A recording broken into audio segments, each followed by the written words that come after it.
نحمده ونصلي على رسوله الكريم اما بعد فاعوذ بالله من الشيطان الرجيم بسم الله الرحمن الرحيم رب اشرح لي صدري ويسر لي امري واحلل عقدة من لساني يفقهوا قولي۔ اللہ تعالیٰ کا لاکھ لاکھ شکر ہے جس نے ہمیں انسان بنایا، دنیا کی تمام نعمتیں ہمارے لیے پیدا کی، زمین و آسمان اور ان میں پائی جانے والی تمام چیزیں انسان کے لیے مسخر کی کہ انسان اپنی ضرورت کے مطابق ان چیزوں سے جیسے چاہے حدود کے اندر رہتے ہوئے فائدہ اٹھائے۔ پھر اس کا ہم پر بہت بڑا احسان ہے کہ اس نے ہمیں مسلمان بنایا۔ مسلمان اس شخص کو کہتے ہیں جو دین اسلام پر ہو، اور اسلام کا معنی ہے پیس، امن۔ گویا مسلمان وہ شخص ہوتا ہے جو پرامن ہوتا ہے، اندر سے پرسکون ہوتا ہے، لوگوں کے ساتھ پرامن ہوتا ہے۔ لوگوں کے ساتھ وہی شخص پرامن ہو سکتا ہے جو اندر سے پرسکون ہو۔ اگر کوئی شخص خود اندر سے بے چین ہو، غیر مطمئن ہو، غم، غصے، غضب کا شکار ہو، وہ شخص دوسروں کے ساتھ اچھا معاملہ نہیں کر سکتا۔ اسی طرح وہ شخص جو اندر سے بدنیت ہو، حسد کا شکار ہو، بدگمانی کا شکار ہو، برے جذبات کا شکار ہو، وہ شخص بھی دوسروں کے ساتھ اچھا برتاؤ نہیں کر سکتا۔ نبی اکرم صلی اللہ علیہ وسلم نے مسلمان کی تعریف یہ بتائی کہ المسلم من سلم المسلمون من لسانہ و یدہ، مسلمان وہ ہوتا ہے جس کے ہاتھ اور زبان سے دوسرے مسلمان سلامت رہیں، یعنی ان کو کوئی تکلیف نہ پہنچے۔ تو جیسا میں نے عرض کیا کہ دوسروں کو سلامتی وہی دے سکتا ہے جس کا اپنا دل سلیم ہو، سلامت ہو۔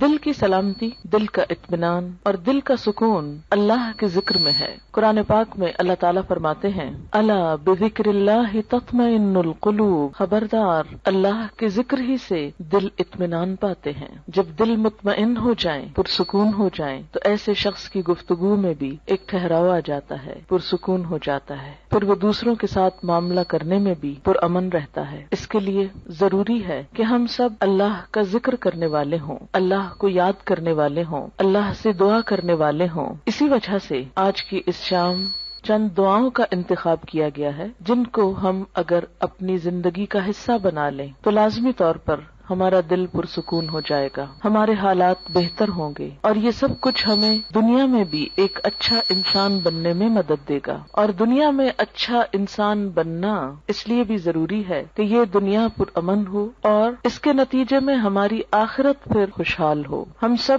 جنت کی خواہش رکھتے ہیں، ہم سب جنت کے امیدوار ہیں، جنت کے انتظار میں ہیں، لیکن یاد رہے کہ جنت پرامن لوگوں کی بستی ہے۔ جنت میں وہی جا سکتا ہے جو یہ ثابت کرے کہ میں ایک پرامن انسان ہوں۔ دنیا میں بھی جو انسان خود پرامن طریقے سے نہیں رہتا اور دوسروں کی جان، مال، عزت، آبرو پر حملہ کرتا ہے یا ان کو نقصان دیتا ہے، تو ایسے شخص کو معاشرے میں کھلم کھلا چھوڑ نہیں دیا جاتا۔ دنیا میں بھی ایسے شخص کی جگہ جیل خانہ ہوتی ہے۔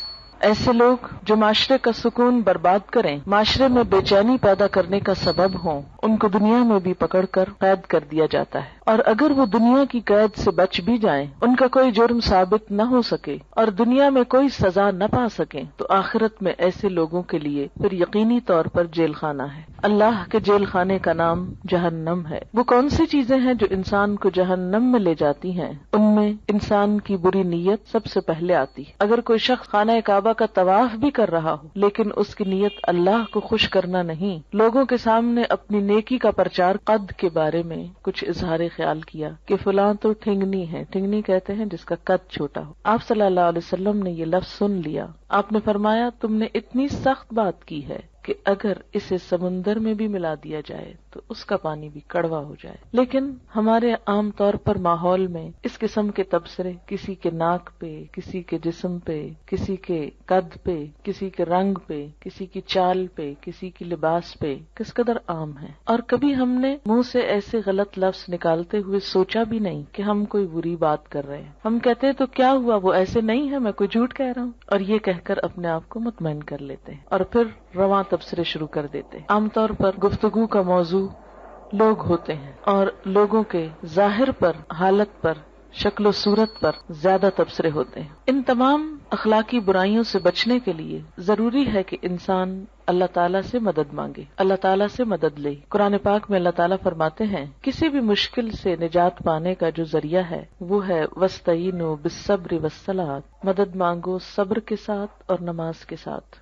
نماز اللہ کے ذکر کا بہترین طریقہ ہے، اللہ کو یاد کرنے کا۔ نماز ایک دعا بھی ہے، لیکن نماز کے علاوہ یا نماز کے بعد بھی اللہ کو یاد کرنا اہل ایمان کا طریقہ ہوتا ہے۔ دعا ایک عبادت ہے، نہ صرف یہ کہ عبادت ہے بلکہ عبادت کا بھی نچوڑ ہے، عبادت کا بھی اعلیٰ ترین حصہ ہے۔ حدیث پاک میں آتا ہے کہ جو اللہ سے دعا نہیں مانگتا اللہ تعالیٰ اس سے ناراض ہو جاتا ہے۔ بعض اوقات ہم یہ سمجھتے ہیں کہ اللہ کو تو پتہ ہی ہے ہم کو کیا چاہیے، اور وہ تو ویسے بھی دے سکتا ہے، ہمیں مانگنے کی کیا ضرورت نہیں۔ آپ صلی اللہ علیہ وسلم نے فرمایا جو لوگوں سے مانگتا ہے لوگ اس سے ناراض ہوتے ہیں، اور جو اللہ سے نہیں مانگتا تو اللہ تعالیٰ اس سے ناراض ہوتا ہے۔ تو ہمیں لوگوں کی طرف توقع رکھنے اور ان سے مانگنے کی بجائے اللہ کی طرف رجوع کرنا چاہیے۔ دعا انسان کی بندگی، عاجزی اور اس کی عبادت کا ایک ذریعہ ہے، ایک طریقہ ہے۔ اللہ تعالیٰ اس بات کو ناپسند کرتے ہیں کہ کوئی بندہ اس کے آگے ہاتھ پھیلائے اور پھر وہ ان ہاتھوں کو خالی لوٹا دے، کیونکہ وہ کائنات کا بادشاہ ہے۔ لیکن عموماً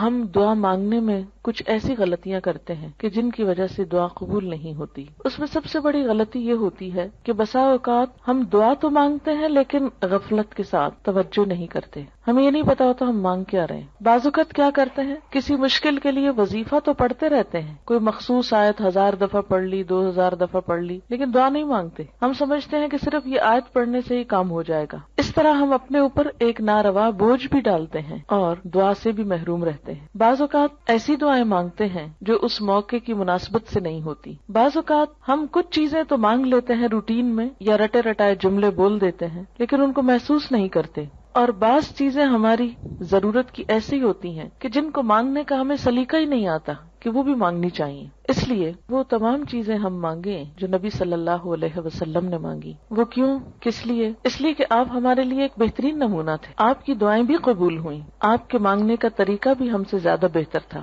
اور آپ نے وہ تمام چیزیں مانگی جو مانگنی چاہیے اور جو ہمیں بھی اپنی زندگی میں مانگنی چاہیے۔ یہ زندگی ہمیں ایک دفعہ ملی ہے، اس زندگی کو ضائع ہونے سے بچا لینا چاہیے، دوسرا چانس نہیں ہے۔ اگر آج ہم نے اپنے وقت اور اپنی زندگی کی قدر نہ کی اور کچھ چیزوں سے محروم رہ کر دنیا سے چلے گئے تو یہ محرومیاں مستقل ہو سکتی ہیں۔ اس لیے عقل مند شخص وہی ہے جو اللہ سے مانگتا رہے۔ دعا انسان کی کوششوں میں ہونے والی کمی کو بھی پورا کر دیتی ہے۔ ایک شخص جو مانگتا رہتا ہے وہ اگر عمل میں کچھ کم بھی ہو تو دعا عمل میں آگے بڑھاتی ہے، اور اگر پھر بھی کمی رہ جائے تو اس کمی کو پورا کر دیتی ہے۔ ہماری کچھ دعائیں تو مانگی ہوئی فوراً پوری ہو جاتی، کچھ ایسے ہوتی ہیں کہ جو پوری نہیں ہوتی لیکن ان کے بدلے کوئی آنے والی مصیبت ٹل جاتی ہے۔ آپ صلی اللہ علیہ وسلم نے فرمایا کہ ایک طرف سے دعا اٹھتی ہے اور دوسری طرف سے مصیبت آ رہی ہوتی، وہ دونوں آپس میں جھگڑنے لگتی ہیں۔ دعا مصیبت کو اوپر لے جاتی ہے کہ واپس جاؤ، اس بندے پہ نہیں آؤ، اور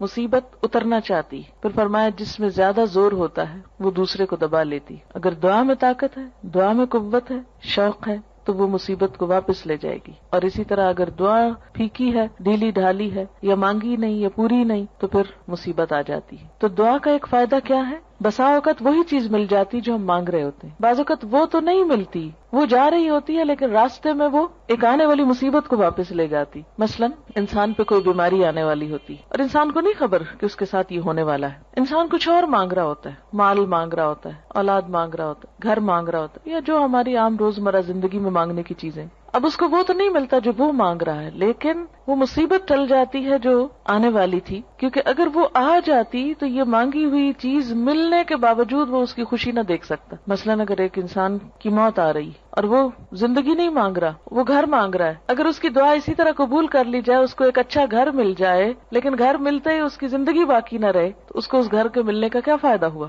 کوئی فائدہ نہیں، کیونکہ وہ تو زندہ ہی نہ رہا۔ اس لیے اللہ تعالیٰ کو زیادہ بہتر طور پہ پتا ہوتا ہے کہ اس وقت ہماری ضرورت زندگی ہے یا گھر ہے، مثلا یا صحت ہے یا اولاد ہے۔ بعض اوقات انسان اولاد کی دعا کرتا ہے، بیٹے کی دعا کرتا ہے، جو ہمارے معاشرے میں عام طور پر ہے، لیکن اللہ تعالیٰ وہ نہیں دیتا، اس کے بدلے میں کچھ اور دے دیتا ہے جو اس سے زیادہ انسان کی ضرورت ہوتا ہے۔ تیسرا طریقہ یہ ہوتا ہے کہ جو کچھ انسان مانگتا ہے وہ نہ تو وہ ملتا ہے، نہ مصیبت ٹلتی ہے، بلکہ آخرت کے لیے جمع ہو جاتا ہے۔ انسان کی نیکیوں میں بدلتی جاتی ہے دعا. کوئی مانگی ہوئی دعا ضائع نہیں جاتی. یہ یاد رکھیں کہ دعا ایک ایسی نیکی ہے جو ضائع نہیں ہوتی، وہ اپنا اثر ضرور رکھتی ہے. کچھ کام تو ایسے نا جو ہم کرتے بھی رہیں تو ضائع ہوتے جاتے ہیں، کوئی نتیجہ ہی نہیں نکلتا. مثلا دنیا میں کئی ایسے بزنس ہوتے ہیں، انویسٹ کرتے ہیں لیکن اس کو کوئی فائدہ نہیں ہوتا، الٹا نقصان میں جاتے ہیں. لیکن دعا ایسی انویسٹمنٹ ہے جو ضائع نہیں جاتی. آپ مانگتے چلے جائیں، اگر دنیا میں کچھ نہیں بھی ملا تو آخرت میں اس کے بدلے میں اتنا کچھ جمع ہو جائے گا کہ وہاں جا کر انسان تمنا کرے گا،